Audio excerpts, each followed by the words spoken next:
What's up, guys and gals, and welcome back to the Nerd Castle. Today in the world of indie games, we're going to be checking out a little tech alpha that a developer put out called Oxygen. I've been watching this one develop from like the bare basic bones upwards through various channels, and they've had a demo now that's available. That's the first 50 days of gameplay, just as sort of like a teaser towards what they're working on. I get the feeling that the game is very, very early on in development, but you can get that demo down at the link down below. This is a post-apocalyptic colony builder a la Banished, so if you've ever played Banished, you'll know what to expect here, but the difference is this game takes place in a world where the air is no longer breathable, and you're trying to create a colony that can supply enough oxygen to everybody, and it seems to be interested in introducing quandaries in the same way that, like, Frostpunk did, from the way I've had it described to me. This is more or less my first impressions of the game. I only played for like 10 minutes just to get myself situated. So we're going to dive on in today for about 25 minutes and see if it's something you want to play. If after watching this you do, there's a link down below, as I said, and also links to my Discord and my Twitch stream. Let's go ahead and start a new game, and we'll go ahead and, I don't know, we'll call it Splattistan. Perfect. That seems like the best way to go about this. We start out with 16 guys. It looks like the beginning is fairly customizable. And then there's also difficulty levels, and it looks like it just moves the sliders around. Okay. I knew from like the gestalt design of the UI, because you can see that it's angled with the flat edge going downwards, that it was probably going to do that. But I didn't know if it was going to introduce any other modifiers either, so I figured I'd click on it real fast, or at least see if there was a tooltip before we got moving. Let's go! So here is our colony. As of right now, the game's visual design is fairly bare bones. That's one thing that I think they could definitely improve upon. You'll see what I mean as we get going. But like atmosphere. With a game like this, especially if you're trying to invoke that Frostpunk feeling. Atmosphere, assets, assets. But we have about 16, well, we've got, okay, oh look, we've got little baby hazmat suits. That's kind of dystopian, but also kind of hilarious and adorable. All right, so we've got 16 people walking around in their wellies, apparently, and they're all wearing hazmat suits, and they've got big Ghostbuster backpacks. We got to get started, and so really the things we want to think about are mainly how are we going to generate enough electricity to make the oxygen generator work. So for right now, the oxygen generator is off. If we check our little guys, they have little oxygen tanks, and they're going to need to, like, refill those, basically. Otherwise, they get a little bit cranky, although I'm pretty sure they just go and, like, refill it from here. So having it off versus having it on, I'm going to have to investigate further. So, like, having it on, maybe it generates a radius where they don't have to go back for refills, so it, like, increases your efficiency, would maybe be my guess. But the first thing we're going to need is houses for everybody. One thing I do like about the game is that the grid lines are very, very distinct. As someone that's kind of obsessed with symmetry and everything in my base lining up, that's a big deal to me. That's something that I care about, and so kudos, I suppose. I'm actually going to kind of like step layer these to make them look a little bit, well, this might be a little bit too close. I don't know. Am I getting like a full refund for this? Or am I not getting a full refund for this? It looks like, okay, we're getting a full refund. Sounds good. Maybe we'll, like, triple space it. We'll put, like, 3 in between each house. And we're still going to do the step function thing to make it look a little bit more integrated, I think. So something like that right there with a 2 spacing. Yeah, and each house holds 4 guys, so that should be good enough. I would recommend, though, that's the one thing that jumped out at me as I was testing the game out already in just like 10 minutes, is things like the building placeholders and the buildings themselves. You'll see what I mean when they get done. They don't really lean into like the pneumo-punk idea that the game's got going on. I've discovered from the world of gaming that you can just take a word and add punk to the end of it, and congratulations, you've invented an aesthetic. We can have diner punk. We can have rusted out car punk, coal punk. We can have trailer punk, whatever, it doesn't even matter. Take a mundane word and add punk to the end of it. Congratulations, you've invented an entire lore nebulous. That's the one thing I've learned from gaming. We've got a job. Food and houses. Water, food, and houses, little blue guy says with so much desperation. He just wants to get back to playing the drums in Vegas. All right, so we need 5 container houses, fishing dock, water purifier, and a canteen. Okay, let's go ahead and we will do the canteen first. I feel like the canteen's going to benefit from kind of being near like a residential area maybe. I mean, it still seems a little cramped over here. I wish I had like 5 spaced it. I have regrets. Let's go ahead and we'll just put the canteen kind of on Main Street over here with the storage building. And I'm going to maintain my 3 spacing. All right, go for it. I'm going to let you guys build. And then aside from that, we also need a fishing dock. I'm going to keep my fishing dock, like, segregated from my oxygen generator, I think. Oh, dude, look, there's a sweet-ass helicopter over here. Someday when I have enough Pepsi points, I, too, will have a sweet-ass helicopter. I don't think it was a helicopter, though. It was some kind of, like, VTOL jet for that 90s promotion. I remember looking at that brochure and being like, I was like 9 years old, and even at that age, I was like, there's no way they're just going to give you a military VTOL, right? They're not going to do that. Apparently, some guy like sued him or something. I don't know. These right here are thermal vents. What was that ding-ding? What's up? Oh, the buildings are done. Gotcha. So I'd like to see, yeah, it looks like the buildings are all kind of the same. I'd like to see some variation in the design as well. So maintaining the same shape, having this like flipped and rotated to the other side, or having that removed and like a set of chimneys on top, or, you know, some variation of, like, some of them have little pipes running out of the front that are like clear sort of Bioshock style pneumo pipes. But others don't have them, things of that nature. I find that it helps break up the monotony of a grouping of buildings when you build them out and across. I'll just add one person over here. Like, listen, if you've played Banished, you've played this game, all right? I'm just going to go on the record. If you played Banished, I'm not going to explain anything. I don't think it needs explaining. At this point, if you've played Surviving the Aftermath, if you've played Banished, if you've played any of those games, it functions quite literally identically, all right? You click on the building, you put the workers inside of it, and then the building functions. We have scavenging areas that we can go to over here, and actually one thing I do like is that, like, in a lot of games what happens is you've got a building with multiple different resources inside of it, and it's random what they grab every single time they go over here, or it's like a split ratio. In this game, you can tell them to grab specific resources out of the buildings, and one thing I think that would make that even cooler is if they subdivided the building's construction.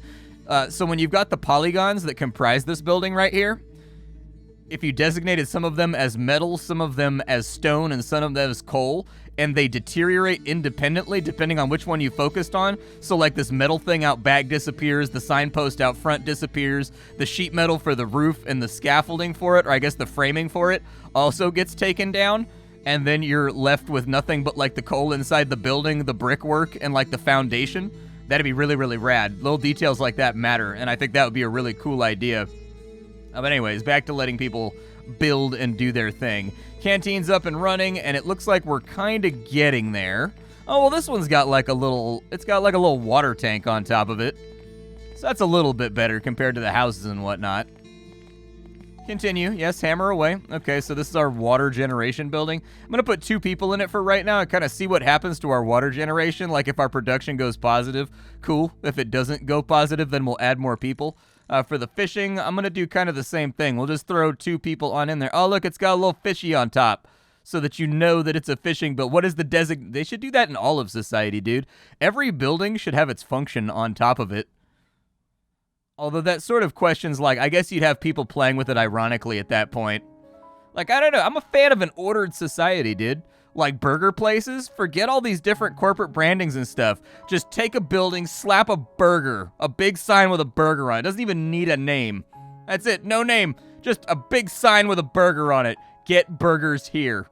You know what I mean? I'd love to live in a society like that. It's simple. Although describing the place you want to go might get a little bit more complicated, like which burger establishment do you want to go to? Then you'd have to know all the streets and stuff. I'm sure we can find a workaround so that we keep the efficiency of getting rid of corporate branding while simultaneously also letting people know which burgers are good.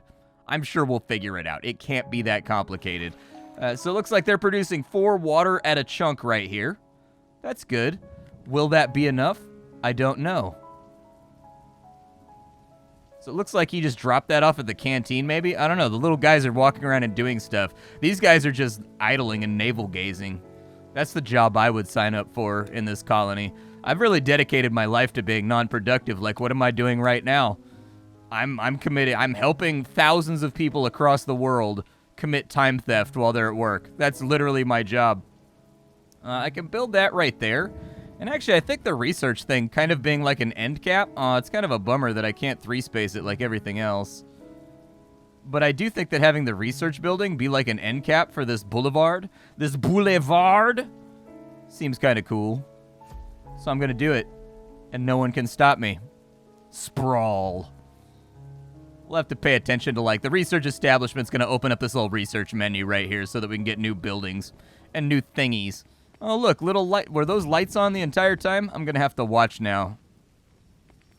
Oh, yeah, they turned off, so the little lights turn on during the nighttime. Well, that's a nice little detail. Although I noticed there's not a whole lot of, like, shadowing or, like, shading to any of the buildings to denote, like, to give the game depth, basically, and, like, reduce flatness, like, introduce some level of scale. I can't decide if that's a shadow right there or if that's like a foundation that the place has been put on. All right, so the next thing we're going to need, because we are draining power right now at a catastrophic rate, we should probably assign a couple people to do research.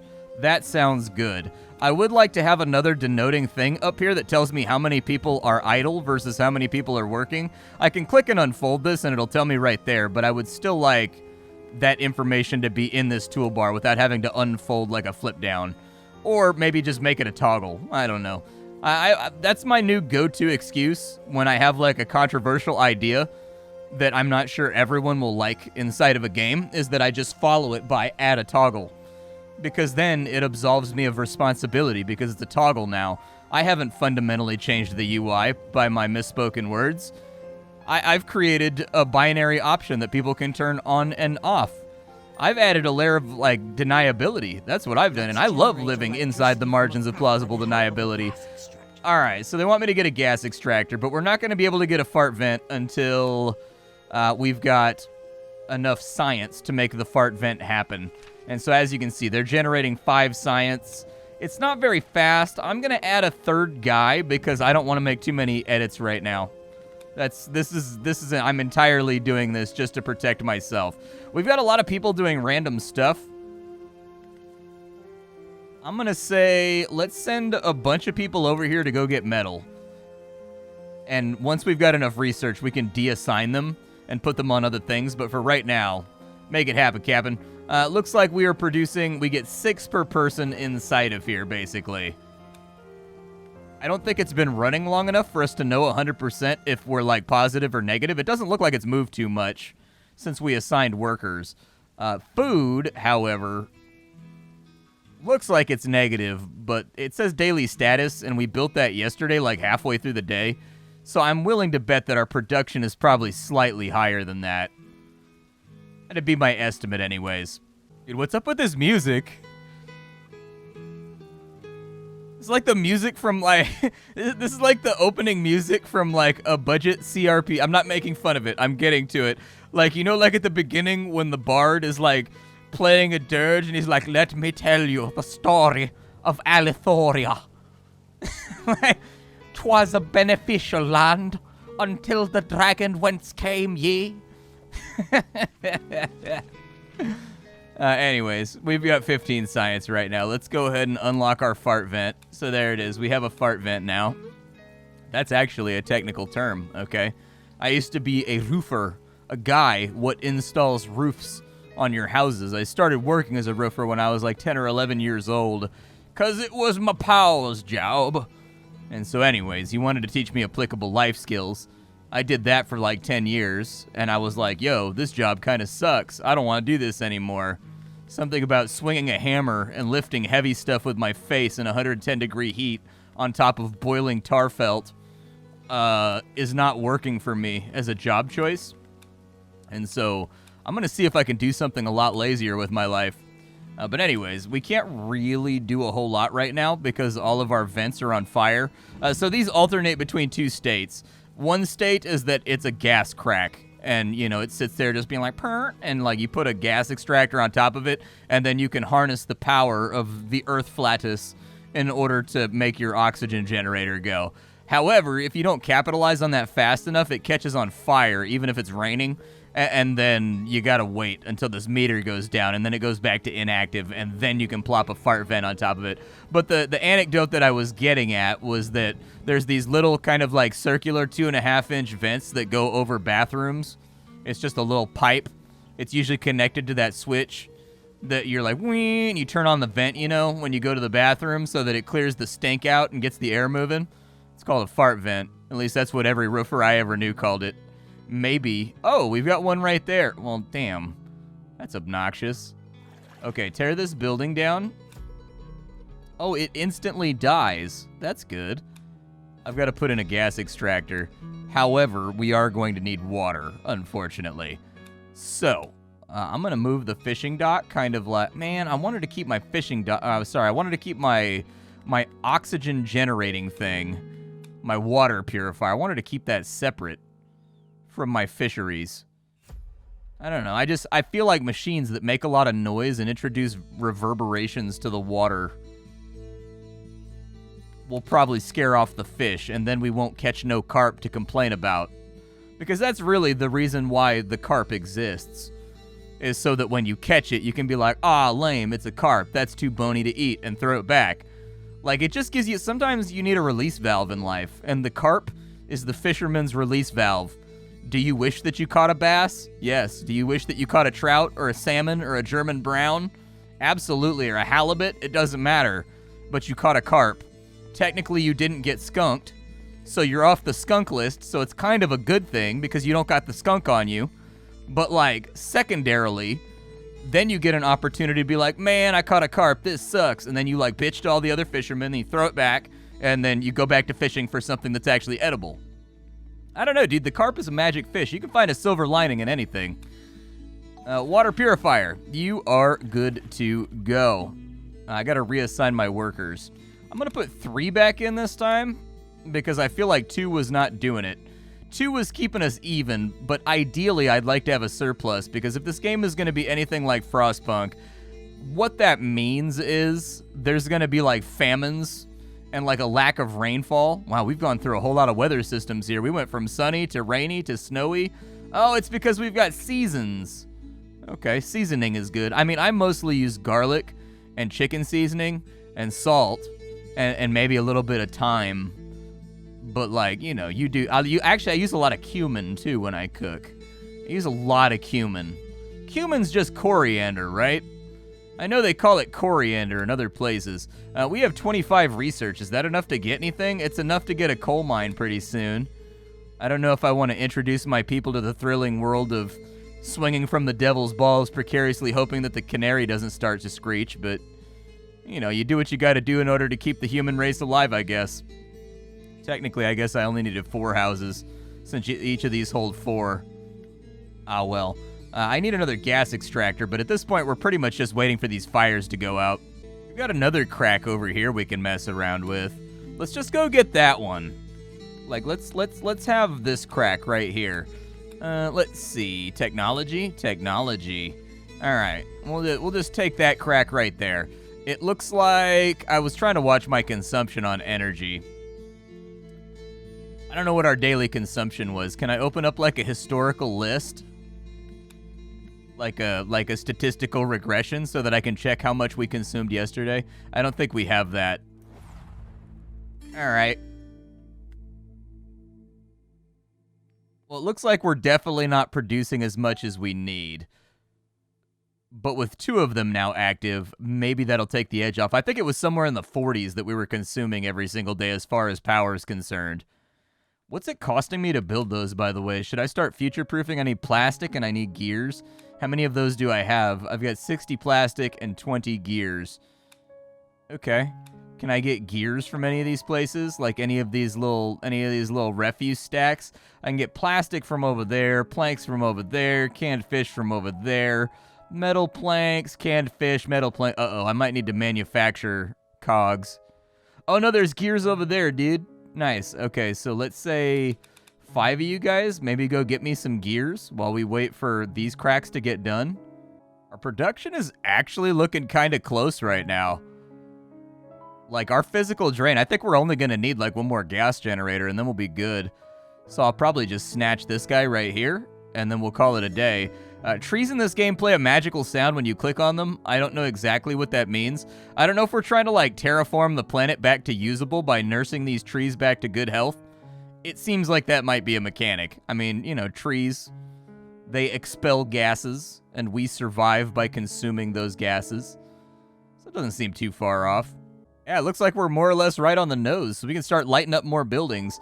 If you click on this little oxygen thing right here, it'll tell you what buildings have oxygen versus what buildings don't.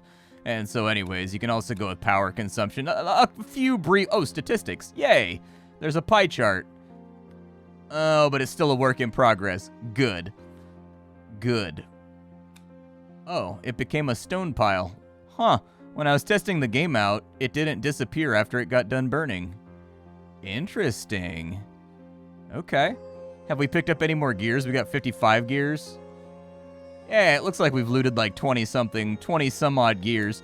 All right, so with our research, we can now get a coal mine. Cool. Let's go ahead and do it. There we go.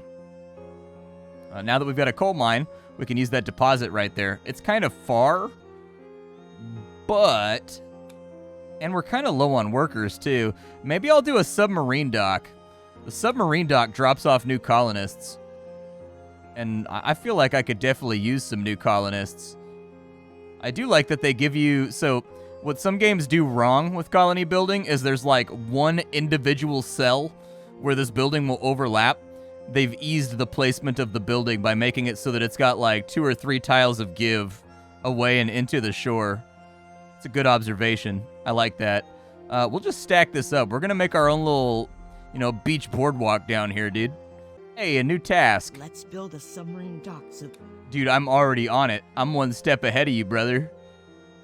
I'm ready to roll. I'm making this thing happen. As soon as this building's done, though, we really need to dedicate to picking up some more metal. I don't have enough metal to get the job done, and I don't have enough workers to alternate between, like, hitting up resource stacks and also being able to build stuff simultaneously. All right, so the submarine dock is good. There is no upcoming submarine. I went on a submarine, like, from the Cold War. Like, I was down in San Diego, and they have, like, a naval museum down there. It's not a museum to belly buttons. It's a museum to ships. But anyways. Oh, somebody had a baby. Sweet, dude. That seems like it would actually take some doing inside of a hazmat suit. Like, I'm not even incensed. I'm just curious at this point. Like, I'm not even curious like in I want to watch it on the internet type of way. I want to have the process laid out for me. No pun intended. I do want to see what happens if I assign a person to a tree. Like, I want to know what giving the tree like a little bit of a grow job will actively do for us. I'm curious what function the tree serves. Ooh, there's another gas vent over there. I should probably capture one more gas vent. That would probably be what a forward thinker does. Take a couple people off the workforce to go work on that. And it looks like we've actually got quite a while until our first batch of immigrants gets here. And I think we're sort of like waylaid until we get there. I just noticed I get free stuff if I complete these quests. So I should probably focus on the quests before they expire. All we gotta do is grab 15 coal. So hopefully we can get that done. Another gas extractor is up. Hopefully that puts us into net positive territory. It does look like it's maybe playing catch up a little bit. I don't know. We'll see. And we've gathered 6 coal. Whether or not they're going to make it before the deadline, I don't know, but I'd like to get my bonuses. And then it wants me to gather 15 plastic after that. All right, that is what I will focus on then, sir. That is what I will focus on. Oh, that's not the submarine dock's timer. That's the submarine dock quest timer, my bad. There's just so many spinning discs and pie charts unfolding, man. Good. We got 25 free metal, and it was way more efficient than just gathering out of the side of the building. Looks like we're a little bit low on plastic, so I'm probably going to do the plastic part of the quest next. Yeah, there's a little plastic shack over here. Oh, I've still got people. There we go. I'll take you 5 off of there, and we'll take you 2 over to there. Perfect. If we could stay positive today on electricity, that would make me so happy. Like, I would like to net gain electricity today. That's what I would like to do. That's what feels efficient to me. We have 105 research. Can I buy anything? I can get a medium-sized living space. Or I can get a signal tower. Oh, it looks like we can actually mine for metal as well. Okay. And it looks like there's other tiers over here, too. We can get a tailor for protective clothing. We can get a playground for children. We can get a cafe, just in case you want to pick up that double shot venti, whatever it is. I don't drink coffee. I don't know. Coffee gives me a stomachache, all right? I like coffee, but if I drink coffee, I'm virtually guaranteeing that I'm going to achieve human flight within the next hour or two. I got, like, IBS and stuff, dude. I got like a very temperamental tummy, all right? My tum-tum really only likes, like, veggies. Like, I've got a very specific diet in my old age now, if I ever want to be able to walk more than 10 feet away from my house ever again. I don't know what this vote of confidence thing does over here. Apparently, I have to achieve certain levels of votes of confidence inside certain amounts of days. So it does seem like the game already has a nested mechanic in between, like, having enough resources to continue, because if you noticed, these gas extractors only last a limited amount of time, and then you gotta exploit a new crack. And so anyways, when you deconstruct these, you don't get as many resources back as you put down, which means you're constantly going to be expanding outwards to tear down buildings and find more gears and manufacture more stuff on top of maintaining your vote of confidence. So I like that. That adds a little bit of pressure to the game. I find that when, like, city builders don't have that pressure, I lose interest in them pretty fast. I tend to like it when games have, like, a lose criteria, you know what I mean? Like, I like it when games have a fail state. I like playing against the game, not just sort of meandering my way around the sandbox, just me personally. It says we're going to have 5 more people arriving, so we're going to need another shelter. So let's go ahead and throw that together. Container house is going to cost me 20 metal. That's okay. We've got a little bit of metal. Let's put a little road right here. So, like, this is going to be the last building in the row, and then it's going to turn right here, and we're going to do the same grid on this side. I don't know if I need to throw together 2 houses right now. That might be a bit much. It's going to put me at 23, and we've got enough housing for, what, 24? Maybe I will throw down another house. Why not? Let's go ahead and spin this thing around, and we'll put in, like, another house right here. 3-space it. Looks good. All right, so that's been 3-spaced. I've got people gathering metal. I've got people gathering plastic, so our basic resources to keep ourselves alive are probably good. We've got another, you want to build a decoration? Produce and gather 20 metal and build the star. That is pretty decorative. You're not wrong about that. That reminds me of, like, that corporate sheet metal art that's in front of, like, office farms. Do they have those in your city? I feel like in the city where I live, every single, like, 8-story office farm where every single floor is just, like, rented offices for various purposes, I feel like they have some piece of art like this out front in the courtyard, like every single one. It's always some, like, intangible curving piece of metal with, like, one bit of it polished. Apparently that's big business. I always wonder what those, like, developers pay for that art. Or do they just have, like, a warehouse somewhere that's just, like, full of it and they don't pay for it at all? They just have it manufactured by some subsidiary that just gives them, like, a warehouse full of generic, unoffensive, out in front of your office farm art. I don't know. I guess we do have, like, a little space for it right there. Kind of. I don't know where I want to put this. Let's put it front and center, dude. Let's be proud of the star. Let's take this in a dystopian direction. We worship the star. We sacrifice blood for the star. We ended the world for the star. The star will guide us with its blood. But anyways, I have some thoughts for you at the end of the video. Honestly, this is just like a tech alpha, so I don't want to go too ham-bone on the game. But little things like diversified assets for the buildings. So if you build 2 buildings of the same type, they should be sort of procedural, made out of the same building blocks, but things should be in different spots, chimneys, windows, doors, stuff like that, while maintaining the same footprint on the game world. There's definitely room for them to build up some atmosphere too. So this game says it's modeling itself after something like Frostpunk. Frostpunk, Surviving the Aftermath, Floodlands, all of those games do a really, really good job with both the models and the animations and the way the game is pitched to the player at drawing you into the universe and sort of emergently making you imagine what happened to this place. As of right now, the visual aspect of the game is fairly bare bones, and I don't think that it lines up really with the soundtrack that they've got in the background. This is clearly supposed to be sort of a somber, morose game about rebuilding an annihilated world, and I do think that the oxygen angle is a good idea, with the central oxygen generator kind of being the same thing as the heat generator from Frostpunk.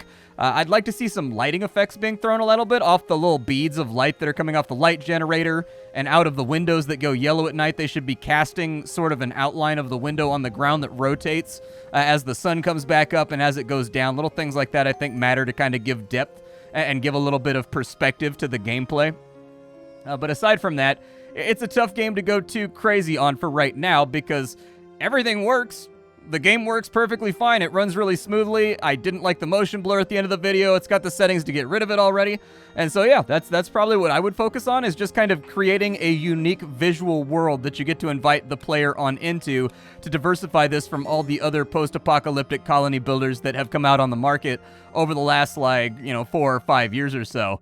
Having said all that, though, I definitely think that's what I would focus on, is that kind of pneumo-punk idea I talked about earlier. Oh, look, my little guy's watering his tree. It seems like it takes a really, really long time to give the tree, the grow-up, you know what I mean? To give it the little growth spurt that it needs. I don't know if we're going to be able to finish it off in time. It's been a little bit, and, we've only done, 6%. I don't know if you can actually finish making the tree come back to life by the time... What does that tree do right there? That one's at 52 vitality. That one's got the 52... Oh, I picked the crappiest tree. I ruined Charlie Brown Christmas. All right, well, whatever. This is Oxygen. I hope you guys liked it. My name is Splattercat. I sift through the pile to find what's worthwhile in the world of indie games every single day so you don't have to. Today up on the chopping block, Oxygen. Tomorrow, something else. Thanks for hanging out, and I'll catch y'all later.